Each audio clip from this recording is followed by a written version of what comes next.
క్రీస్తునందు ప్రియ సహోదరి సహోదరులారా, మన ప్రభువును రక్షకుడు అయినటువంటి యేసుక్రీస్తు వారి నామంలో శుభాభివందనాలు తెలియజేస్తూ ఈ ఆదివారపు ఆరాధన కార్యక్రమాన్ని ప్రారంభించుకుందామండి. ఈరోజు ఆరాధనలో భాగంగా దేవుడు మనకు అనుగ్రహించినటువంటి వాక్య భాగము అపోస్తలుడైనటువంటి యోహాను గారు రాసిన సువార్త 7వ అధ్యాయము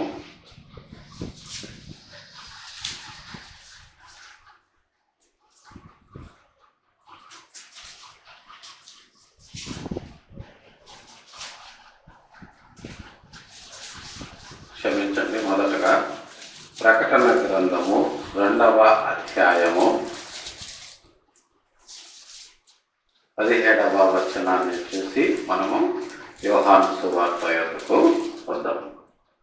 ప్రకటన గ్రంథము 2వ అధ్యాయము 17వ వచనము. సంఘములతో ఆత్మ చెప్పుచున్న మాట చెవిగలవాడు వినుగాక.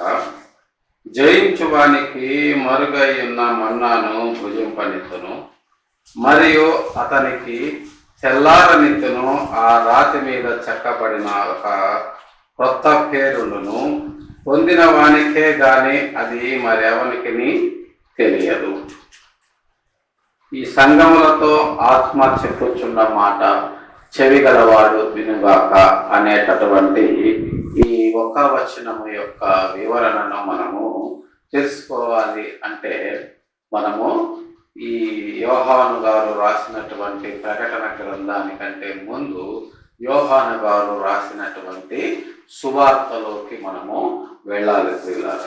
ఈనాడు గత వారంలో మనము మాట్లాడుకున్న విధంగా దాని కొనసాగింపుగా అనేక మంది అనేక రకాలైనటువంటి పరిచర్యలు లోకములో జరిగిస్తున్నప్పటికీ, అనేక రకాలైనటువంటి వాక్య ప్రకటన వెలువడుతున్నప్పటికీ దేవుని యొక్క నామము మహిమ పరచబడుట లేదు. కానీ సాధ్యమైనంత ఎక్కువ భాగము వారి యొక్క వ్యక్తిగత ఘనత కొరకు, వారి యొక్క వ్యక్తిగతమైన అభివృద్ధి కొరకు దేవుని వాక్యమును వాడుకుంటున్నట్లుగా అనేక మంది బోధకులను మనము చూస్తున్నాము.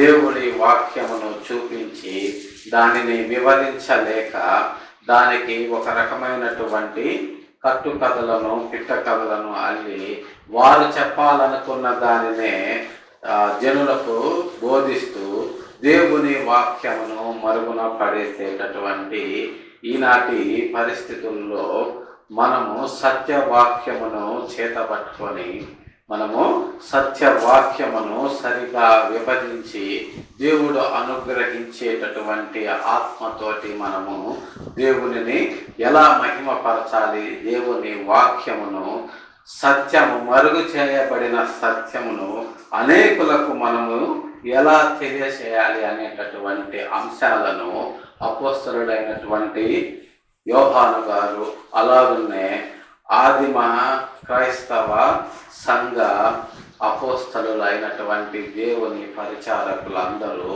పరిశుద్ధ గ్రంథములో మనకు ఎంతగానో వివరించి చెప్పినట్లుగా మనము చూస్తున్నాము. దాంట్లో భాగంగా ఈ గ్రంథము, పరిశుద్ధ గ్రంథమును ఎలా వాక్యమును ఎలా విభజించాలి అనే అంశము ఈనాటి క్రైస్తవ సమాజంలో ఉన్నటువంటి బోధకులకు సాధ్యమైనంత ఎక్కువ మందికి తెలియదు ప్రియులారా. అందుకనే వాళ్ళు అనేక రకాలైనటువంటి పిట్ట కథలను అల్లుతూ వచ్చిన వారిని ఏదో ఒక రకంగా సంతృప్తి పరచాలి అన్న ఉద్దేశంతో మధ్య మధ్యలో చెలోక్తులను జోకులను వేసుకుంటూ అలా దేవుని వాక్య పరిచర్య చేస్తూ ఉండడం మనము చూస్తూ ఉన్నాము. కానీ ఇదే ప్రకటన గ్రంథంలో రాసినటువంటి యోహాను గారు ఆయన యేసుక్రీస్తు వారి గురించి ఒక మాటను తెలియజేశారు. ఆ మాట ఏమంటే, యేసుక్రీస్తు వారి గురించి నేను మీకు చెప్పాలి, వివరించాలి అంటే భూమి మీద నుంచి ఆకాశమునకు ఎంత దూరం ఉందో అంత దూరానికి ఒక కాగితమును పరిచినట్లయినా, లేక భూగోళం అంతాన్ని కూడా ఒక కాగితం లాగా మార్చినట్లయితే ఆయన గురించి రాయటానికి అది కూడా సరిపోదు. కాబట్టే ఆయన జీవితంలో చేసినటువంటి ఎన్నో కార్యములను గురించి చెప్పటానికి నా జీవిత కాలము సరిపోదు. కాబట్టి ఆయన జీవితంలో జరిగినటువంటి కొన్ని ముఖ్యమైన విషయాలను సంక్షిప్తంగా మీకు నేను తెలియజేశాను అని రాశారు. అంటే ఈ పరిశుద్ధ గ్రంథం అంతా కూడా మన రక్షకుడైనటువంటి యేసుక్రీస్తు వారిని గురించి తెలియజేసేది సంక్షిప్తమైనటువంటి సమాచారము మాత్రమే. ఈ సంక్షిప్తమైనటువంటి సమాచారమును మనము పట్టుకొని దేవుని ఆత్మ కొరకు కనిపెట్టి దేవుని ఆత్మ ద్వారా దీని యొక్క లోతుల్లోకి వెళ్ళి దేవుడి ఉద్దేశాన్ని వెలికి తీయవలసినటువంటి అవసరం ఉంది. ఈనాటి బోధకులు ఆ పని సరిగా చేయట్లేదేమోనని నా వ్యక్తిగత అభిప్రాయం అయ్యింది ప్రియులారా. అయితే అందులో భాగంగా మనం ఎంతవరకు దేవుని ఆత్మ లోతుల్లోకి వెళ్ళగలుగుతున్నాం అనేది మన పరిశుద్ధ గ్రంథం ద్వారా మనము పరిశీలిస్తే, ఈ యోహాను గారు రాసినటువంటి ప్రకటన గ్రంథంలో ఆత్మ చెప్పుచున్న మాట చెవిగలవాడు వినుగాక, చెవిగలవాడు వినుగాక అని యోహాను గారు తెలియజేశారు. అంటే ఈ లోకంలో ఎవరికి చెవులు లేవనా, లేదా చెవుడి రోగము అంటే వినలేని చెవులు గలవారు ఉన్నారు అనే, లేదా అందరికీ చెవులు ఉన్నా సరే ఆత్మ చెప్పే మాట వారి చెవుల్లోకి వెళ్ళడం లేదనే. అంటే ఇక్కడ మనము మూడవ స్టేట్మెంట్ని ప్రామాణికంగా తీసుకోవాలి పిల్లారా. ఈనాడు లోకంలో అందరికీ చెవులు ఉన్నవి, కానీ వారు దురద చెవులు గలవారై సత్యవాక్యమునకు తమ చెవులు ఇవ్వని వారిగా ఉన్నారు అని పౌలు గారు తెలియజేస్తున్నారు. అది రెఫరెన్స్, ప్రతి వాక్యానికి మనం రెఫరెన్స్లోకి వెళ్ళలేము. కాబట్టి గబగబా నేను చెప్పుకుంటూ వెళ్తున్నాను. దేవుని యొక్క వాక్యానికి, సత్యవాక్యానికి చెవు ఇవ్వగలిగేటటువంటి వారి లోకములో అరుదుగా ఉంటారు. అందుకనే యోహాను గారు ఆత్మ చెప్పుచున్న మాట చెవు గలవాడు వినుగాక. ఆ చెవు అతనికి ఎలా పనిచేస్తుంది అంటే, దేవుని ఆత్మ అతని హృదయంలో ఉన్నప్పుడు మాత్రమే ఆత్మ సంబంధమైన విషయాలకు ఆ చెవు వినటానికి అనుకూలంగా ఉంటుంది అనేటటువంటి విషయాన్ని పౌలు గారు తెలియజేశారు. అయితే ఆత్మ చెప్పుతున్నటువంటి ఏం చెబుతుంది సంఘములతోటి? ఆత్మ ఏమని చెప్తుంది అంటే, ఆ ఆత్మ ఏమని చెప్తుంది అనేటటువంటి విషయానికి వస్తే దాని వివరణను మనము యోహాను గారు రాసినటువంటి సువార్త 7వ అధ్యాయము 38-39 వచనాలకు మనము చూడాలి ప్రియులారా. చూడండి, యోహాను గారు రాసినటువంటి సువార్త 7వ అధ్యాయము 37, 38, 39 వచనాలు.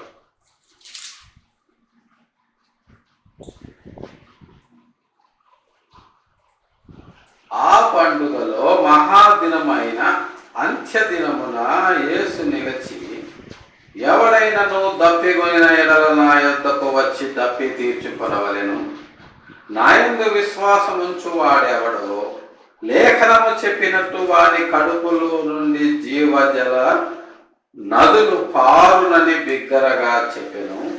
తన యందు విశ్వాసముంచు వారు పొందబోవు ఆత్మను గూర్చి ఆయన ఈ మాట చెప్పెను. యేసు ఇంకను మహిమ పరచబడలేదు గనుక ఆత్మ ఇంకను అనుగ్రహింపబడలేదు.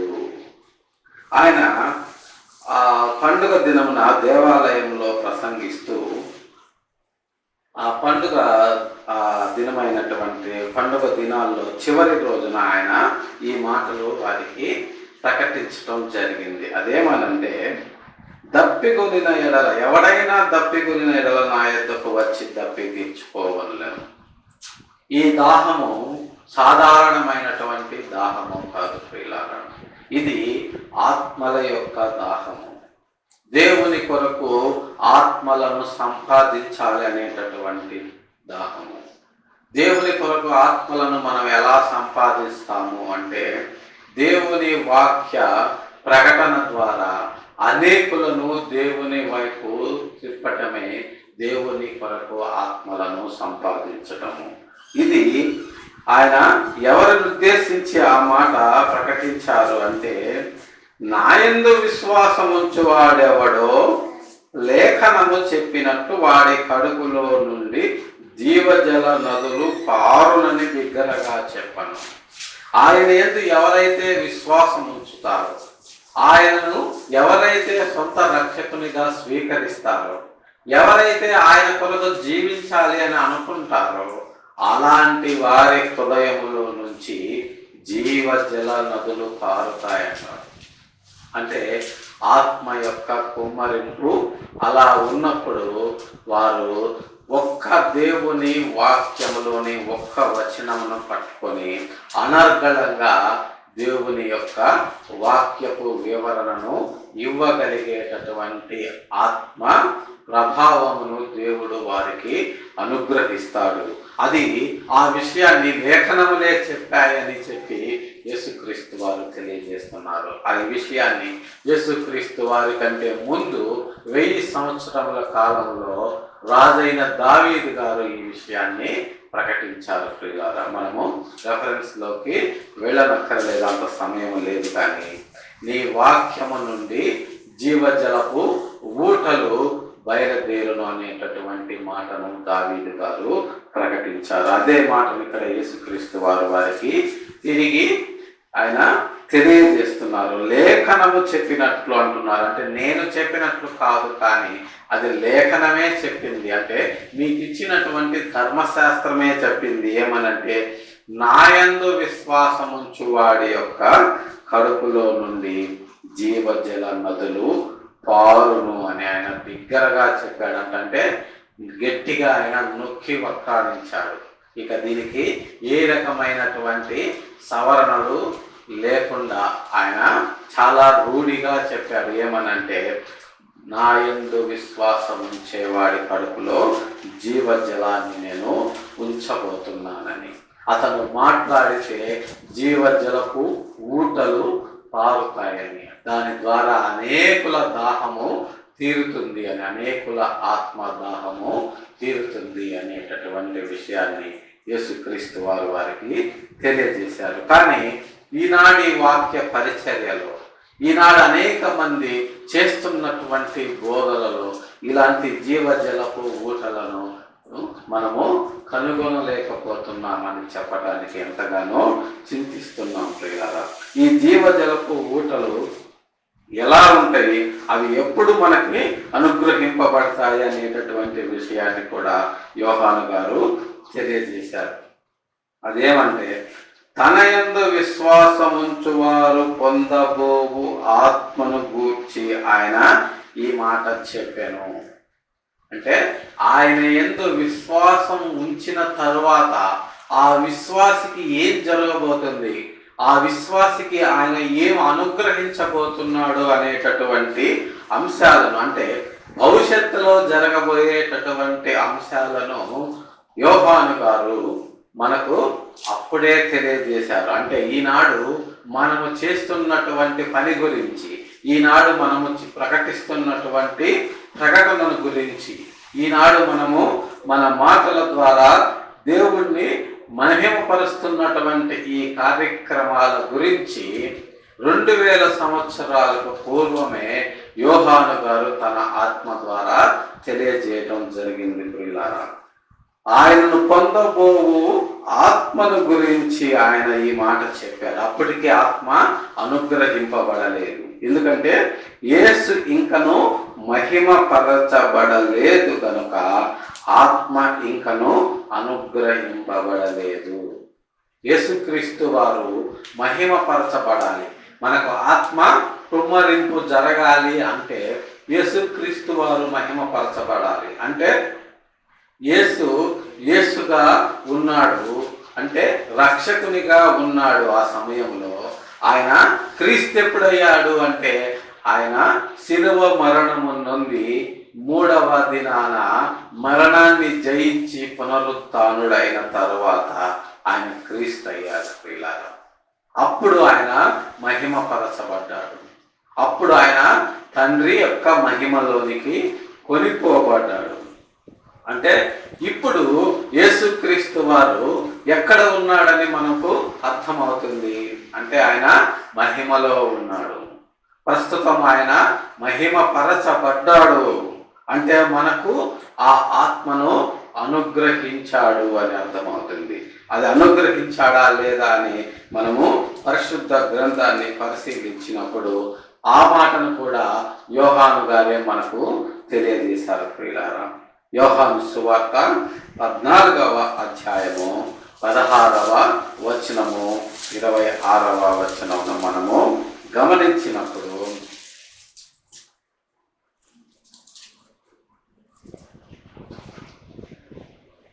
నేను తండ్రిని వేడుకొందును,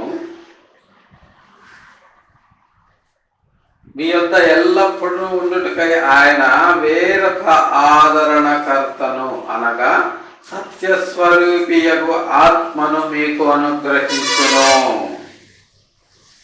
చూడండి, సాక్షాత్తు యేసుక్రీస్తు వారే మనకు ఆ విషయాన్ని తెలియజేస్తున్నారు. నేను ఎల్లప్పుడూ మీ యొద్ద ఉండను అంటే నాకు ఇచ్చినది చాలా తక్కువ సమయమే, కాబట్టి నేను తండ్రి యొద్దకు వెళ్ళిపోవలసి ఉంది. ఎందుకంటే పరలోకములో నాకు చాలా పని ఉంది, మీ కొరకు చేయాల్సిన పని చాలా ఉంది నాకు. అందుకని నేను ఎక్కువ కాలం ఈ భూమి మీద ఉండను. కానీ మీకు ఎక్కువ కాలం మీతో పాటు ఉండటానికి ఒక ఆదరణకర్త కావాలి. ఆ ఆదరణకర్త కావాలి కాబట్టి నేనేం చేస్తానంటే నేను ఆ ఆదరణకర్త కోసము తండ్రిని వేడుకుంటాను. అయ్యా, నేను వెళ్ళిపోయిన తరువాత వాళ్ళని బలపరచటానికి, వాళ్ళని మరింతగా సత్యములోనికి నడిపించటానికి, మరింత లోతుల్లోకి వాళ్ళని నడిపించటానికి వారికి సత్యస్వరూపి అయిన ఆత్మ అవసరమై ఉన్నది. కాబట్టి ఆ ఆత్మను మీరు వారికి అనుగ్రహించండి అని నేను తండ్రిని వేడుకుంటాను అని యేసుక్రీస్తు వారు తెలియజేస్తున్నారు ప్రియులారా.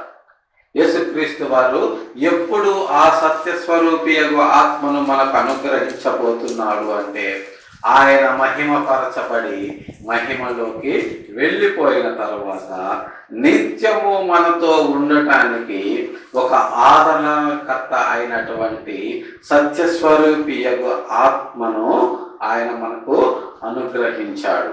అప్పుడు అనుగ్రహించబోతున్నాడు, ఇప్పుడు మనకు అనుగ్రహించేశాడు. ఈ సత్యస్వరూపి ఆత్మ ఏం చేస్తాడు అంటే, ఈ సత్యస్వరూపి ఆత్మ ఏం చేస్తాడు, ఆయన యొక్క విధి విధానాలు ఏంటి అని మనం గమనించినట్లయితే అదే అధ్యాయం 26వ వచనంలో మనము ఆదరణకర్త అనగా తండ్రి నా నామమున పంపబోవు పరిశుద్ధాత్మ ఆయన ఏం చేస్తాడు అంటే సమస్తమును మీకు బోధించి నేను మీతో చెప్పిన సంగతులన్నింటినీ మీకు జ్ఞాపకము చేయును. అలాగుననే ఆయన మిమ్ములను సర్వసత్యములోనికి నడిపించును. ఆయన సమస్తము మీకు బోధిస్తాడు. అంటే నేను బోధించినవి మీకు సమస్తము చెప్పాలంటే అంత సమయము నా దగ్గర లేదు, కానీ మీకు సమస్తము తెలియాలి. ఆ సమస్తము తెలియాలి అంటే మీరు ఎప్పుడైతే ప్రాథమికంగా ఉన్నటువంటి పరిశుద్ధ గ్రంథాన్ని మీరు పుణికి పుచ్చుకుంటారో, ఆ గ్రంథము ద్వారా యేసుక్రీస్తుని మీరు తడవులాడి కనుగొంటారు, అప్పుడు ఆదరణకర్త మీలోకి వచ్చి ఆయన సమస్తమును బోధిస్తాడు మీకు. ఆ బోధ ఎలా ఉంటుంది అంటే ఒకటవ తెస్సలోనికైలకు పౌలు గారు రాసినటువంటి పత్రిక 1వ అధ్యాయము 2 నుంచి 6 వచనాలు మనము చూసినప్పుడు ఆత్మ సంబంధమైన బోధ ఎలా ఉంటుందో మనకు అర్థమవుతుంది. ప్రియులారా, తెస్సలోనికైలకు రాసినటువంటి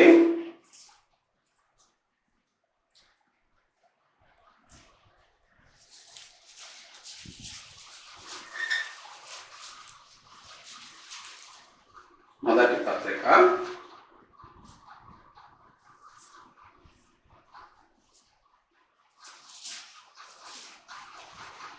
1వ అధ్యాయము 2-6 వచనాలు మనము గమనించినట్లయితే, విశ్వాసముతో కూడిన మీ పని, ప్రేమతో కూడిన మీ ప్రయాసము మన ప్రభువైన యేసుక్రీస్తు నందలి ఓర్పు మేము మన తండ్రి అయిన దేవుని ఎదుట మానక జ్ఞాపకం చేసుకొనుచు మా ప్రార్థనల విషయమై ఎల్లప్పుడూ మీ విషయమై విజ్ఞాపన చేయొచ్చు అందరి నిమిత్తము దేవునికి కృతజ్ఞతాస్తుతులు చెల్లిస్తున్నాము. అది ఎలా ఉంటుంది అంటే, ఏలయనగా దేవుని వలన ప్రేమింపబడిన సహోదరులారా, మీరు ఏర్పరచబడిన సంగతి అనగా మా సువార్త మాటతో మాత్రము గాక శక్తితోనూ పరిశుద్ధాత్మతోనూ సంపూర్ణ నిశ్చయతతోనూ మీ యొద్దకు వచ్చేది ఉన్నదన్న సంగతి మాకు తెలియను. పరిశుద్ధాత్ముడు ఏం చేస్తాడు అని పౌలు గారు తెలియజేస్తున్నారు. సంపూర్ణ నిశ్చయతలోకి మనలను తీసుకొని వెళతారు. ఇక్కడ యోహాను గారు అదే విషయాన్ని ఏమని చెప్పారు? మీకు సమస్తమును ఆయన బోధించి మిమ్మలను సర్వసత్యములోనికి నడిపిస్తాడు. సంగతులన్నింటినీ మీకు ఆయన జ్ఞాపకం చేస్తాడని తెలియజేస్తున్నాడు. జ్ఞాపకము చేస్తాడు అంటే వీటిని ఆల్రెడీ ఒకళ్ళు ముందే చెప్పి ఉన్నారు. చెప్పి ఉన్న వాటిని మనము మర్చిపోతామని చెప్పి మనకు ఆయన జ్ఞాపకము చేస్తాడు అని యోహాను గారు తెలియజేస్తున్నారు. అంటే వీటిని యేసుక్రీస్తు వారు ఆయన భూమి మీద ప్రకటించినటువంటి లేదా బోధించినటువంటి దినములలో ఆయన ప్రకటించారు. అయినప్పటికీ ఆయన 2000 సంవత్సరాల క్రితము ప్రకటించినటువంటి అన్ని మాటలను ఈనాడు మనం పరిశుద్ధ గ్రంథములో చూడలేము. కాబట్టి ఆదరణకర్త అయినటువంటి సత్య స్వరూపియగు ఆత్మ మనకు తిరిగి జ్ఞాపకము చేస్తారు అని యోహాను గారు తెలియజేస్తున్నారు. అదే పౌలు గారైతే ఆయన మరింత ఘాటైనటువంటి పదమును వాడి ఆయన ఏమని తెలియజేస్తున్నారంటే, సంపూర్ణ నిశ్చయతలోకి మనలను తీసుకొని వెళతారు. ఇక ఏ విధమైనటువంటి డౌట్ పడాల్సిన అవసరం లేకుండా, ఇక ఏ విధమైనటువంటి సవరించాల్సినటువంటి అవసరం లేకుండా సంపూర్ణమైన ఒక నిశ్చయానికి పరిశుద్ధాత్ముడు మనల్ని తీసుకొని వెళతాడు అనేటటువంటి విషయాన్ని పౌలు గారు తెలియజేస్తున్నారు. ప్రియులారా, అది ఏంటి ఆ విషయము అంటే, అదే పౌలు గారు ఫిలిప్పీలకు రాసినటువంటి పత్రిక 7వ అధ్యాయము 11వ వచనములో మనము గమనించినట్లయితే, ఫిలిప్పీ రాసినటువంటి పత్రిక 3వ అధ్యాయము 7-11 వచనాలను మనము గమనించినట్లయితే, అయినను ఏవి నాకు లాభకరములై ఉండెనో వాటిని క్రీస్తు నిమిత్తము నష్టముగా ఎంచుకొంటిని.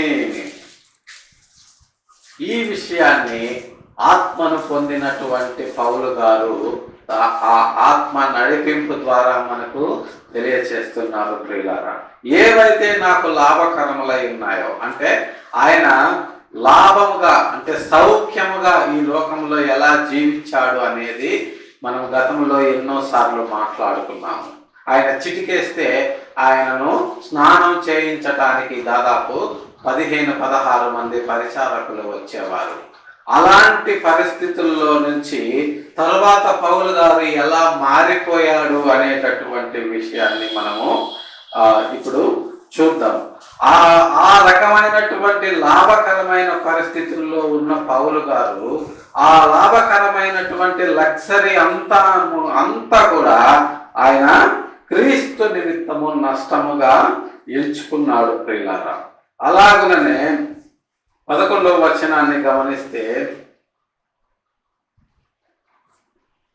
ఏ విధము చేతనైనను మృతులలో నుండి నాకు పునరుత్థానము కలుగవలెనని ఆయన మరణ విషయములో సమాన అనుభవము గలవాడనై ఆయనను ఆయన పునరుత్థాన బలమును ఎరుగు నిమిత్తము ఆయన శ్రమలలో పాలివాడగుట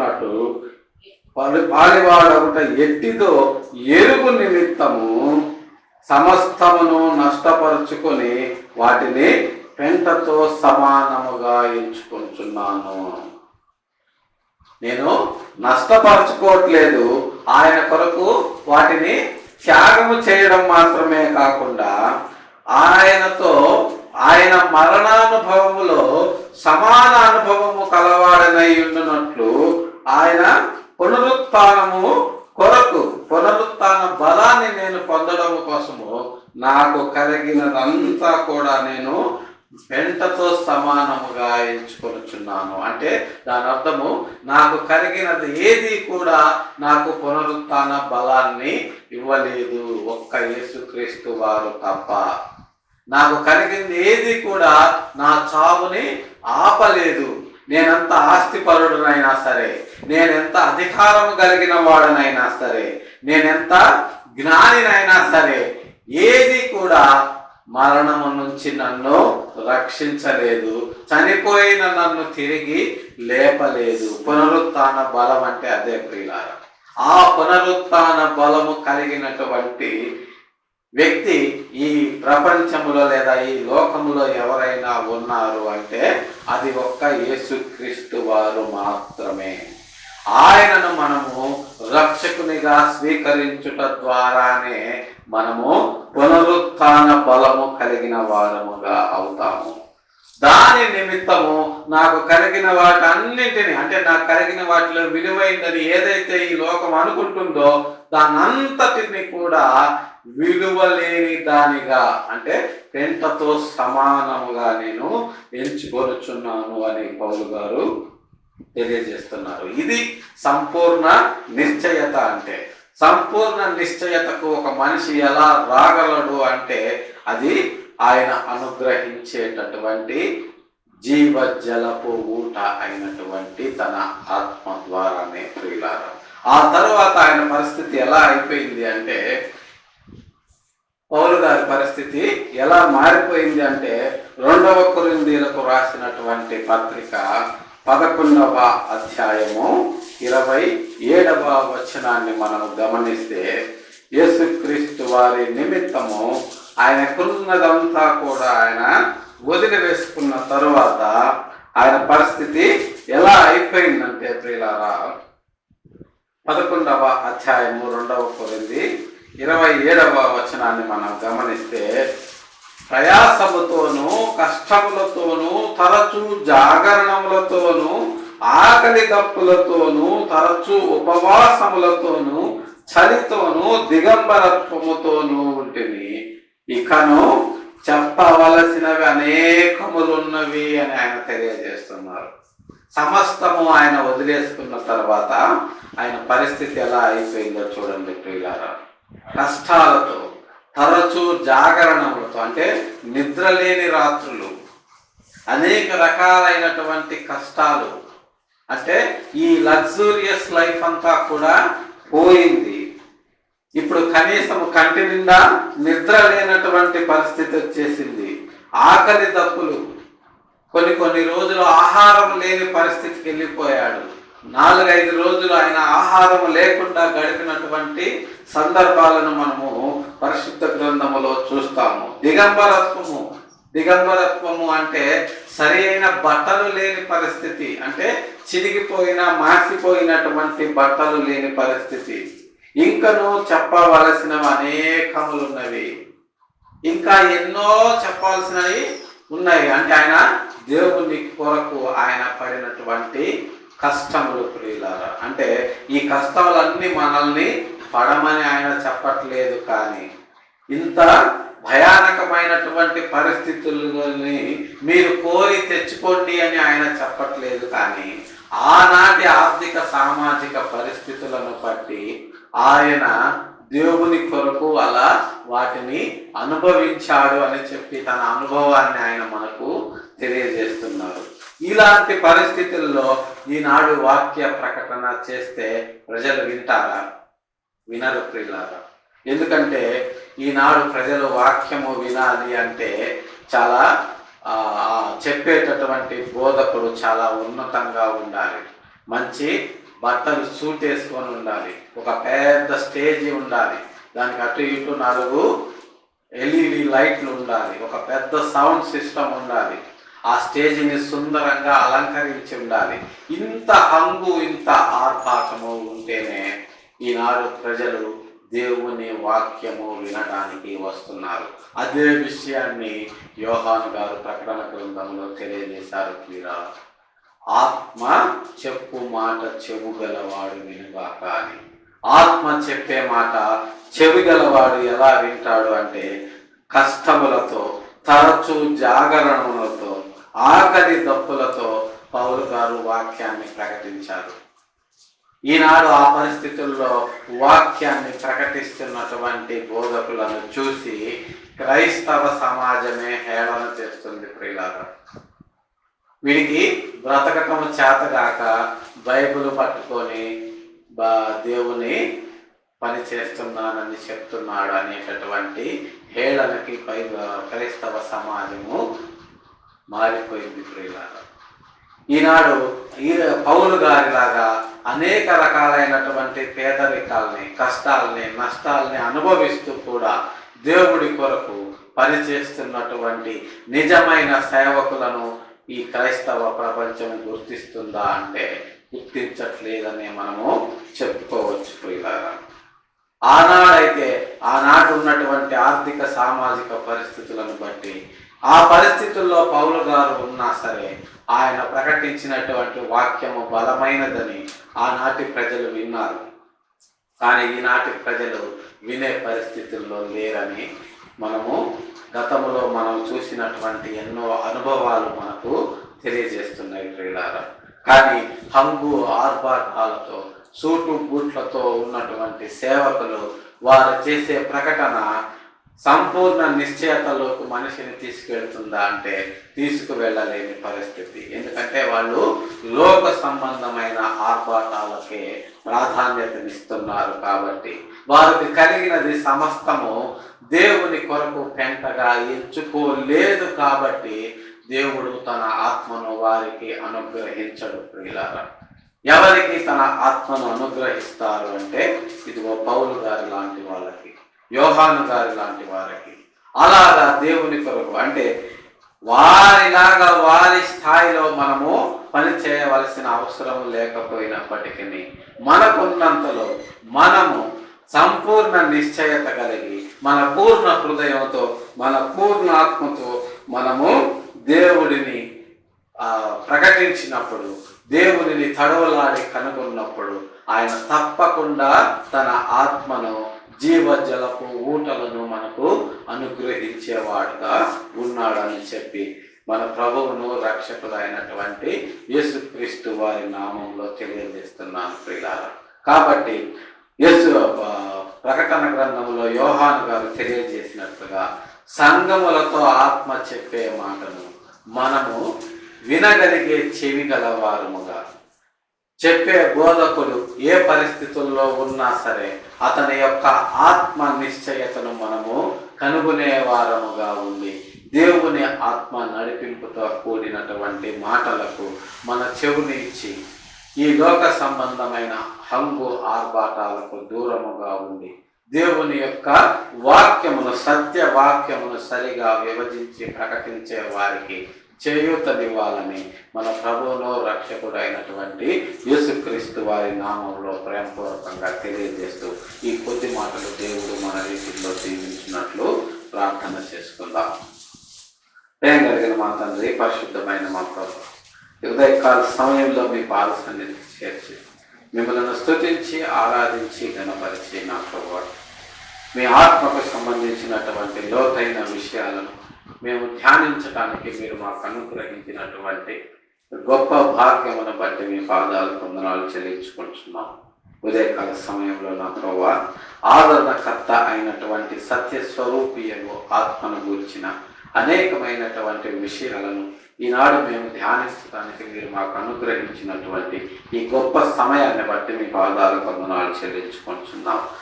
ఇదిగో నా ప్రభువా మా పితరులు అపోస్తలులు ఆదిమ సంఘ నాయకులైనటువంటి పౌలు గారు, యోహాను గారు, ఇంకా అనేక మంది అపోస్తలులు వారు తమకు కలిగిన వాటన్నింటినీ మీ నిమిత్తము నా ప్రభువా వ్యర్థమైన వాటిగా ఎంచుకొని నా తండ్రి మీ నామ పరిచర్య, మీ వాక్య పరిచర్య, మీ నామ ఘనత కొరకు నా ప్రభువా వారు ఎంతగానో పాటుపడి అనేక రకాలైనటువంటి ఇరుకులను, ఇబ్బందులను, ఆకలి తప్పులను అనుభవించి అనేక కష్ట నష్టాలకు వచ్చి మీ పరిశుద్ధ గ్రంథాన్ని మాకు అనుగ్రహించినారు. నిజముగా నా ప్రభువా వారి సేవ ఎంతగానో గొప్పది, వారి త్యాగం ఎంతగానో గొప్పది నా ప్రభువా.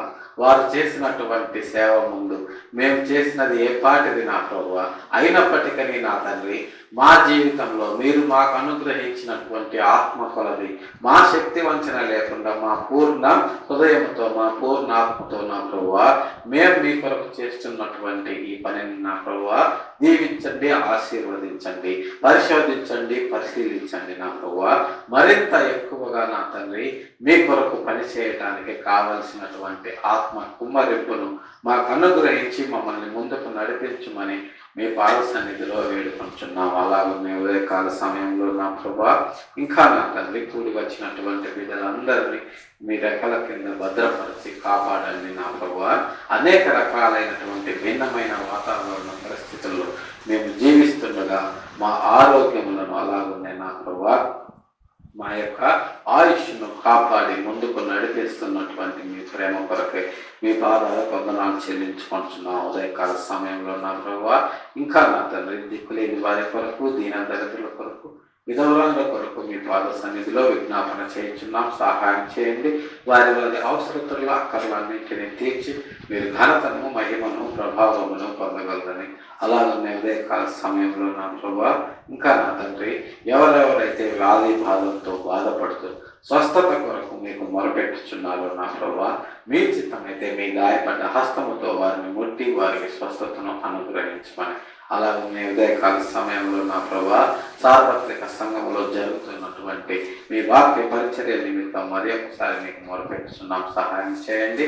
మీ వాక్యము విరివిగా ఎదజల్లబడి నా ప్రభువా అనేకులకు రక్షణార్థమై కార్యము జరిగించమని మీ పాద సన్నిధిలో వేడుకుంటూ గడిచిన 24 గంటల్లో గడవ 24 గంటల్లో తెలుసో తెలియకో మీకు ఆయాసకరమైన మార్గం ఏదైనా మా జీవితాల్లో ఉన్న రైతు మమ్మల్ని క్షమించి మన్నించగలరని ఉదయకాల దీవెనతో మమ్మల్ని నింపగలరని మీ ప్రియకుమారుడు మా రక్షకుడైన యేసయ్య దివ్యనామంలో బ్రతిమిలాడి ప్రార్థించి అడిగి వేడుకొంచున్నాం.